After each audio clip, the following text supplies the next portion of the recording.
Kwaku from Ghana. Pastor, how does one overcome masturbation? Firstly, it's a thing of the mind you've allowed, which has become a habit now to you, I'm sure. It's a problem to you. Is first stop it. And you have the power to do that as a child of God. You don't want something, you can stop it. So don't think about it. Don't go in that direction and stop it. And you obviously have a problem with it, and that's why you are needing solution. And the Bible says that God is at work in us, both to will and to do of his good pleasures. And the ability of Christ is in you to stop anything you don't want, and you can. If you don't want it, you stop it. It's very that simple. The question is, how does one overcome masturbation?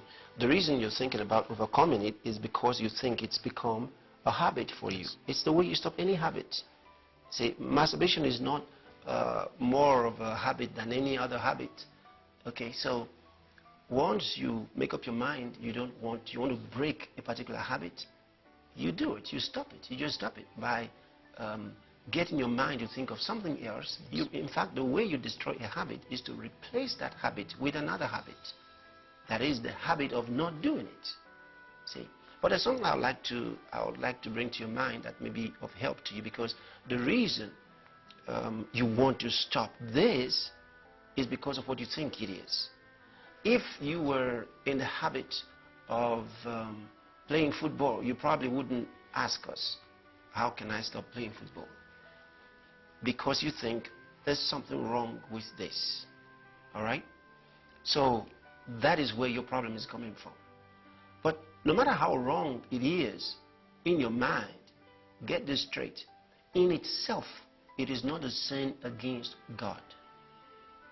Now, I said that for a reason. There are many Christians who think that it's a sin against God, and Satan uses it in oppressing their minds and making them feel ineffective and inefficient in the things of God.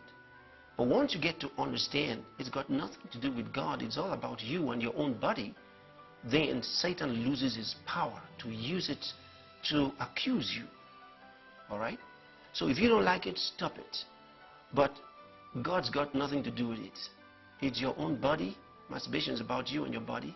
And God is not offended by it. He is only offended by any habit that takes a hold of your mind.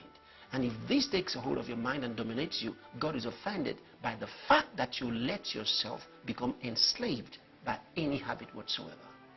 So let's just, first of all, take the power away from Satan to accuse you when it's got nothing to do with God.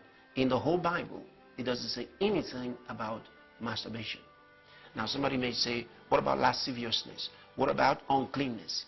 That's not the meaning of masturbation.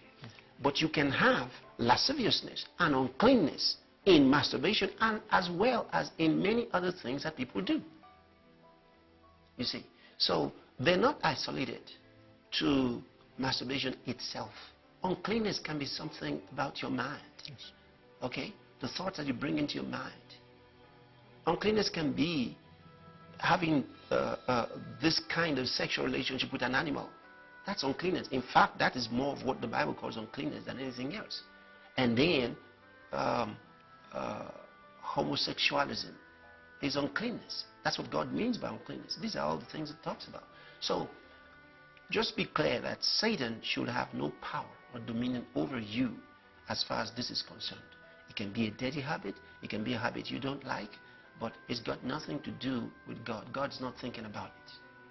So you want to stop it. Stop it like any other thing. And it's always easier to be able to stop things like this when you know God and I have no problem with it. As long as you are oppressed by Satan, the same devil will push you to do something and make you believe God's against it so he can use it to condemn you. But once you know God's got nothing to do with it and Satan doesn't have the power to accuse you with it, you find you don't even do it anymore. See, you just don't do it. If you don't like it, it's just over. And you win.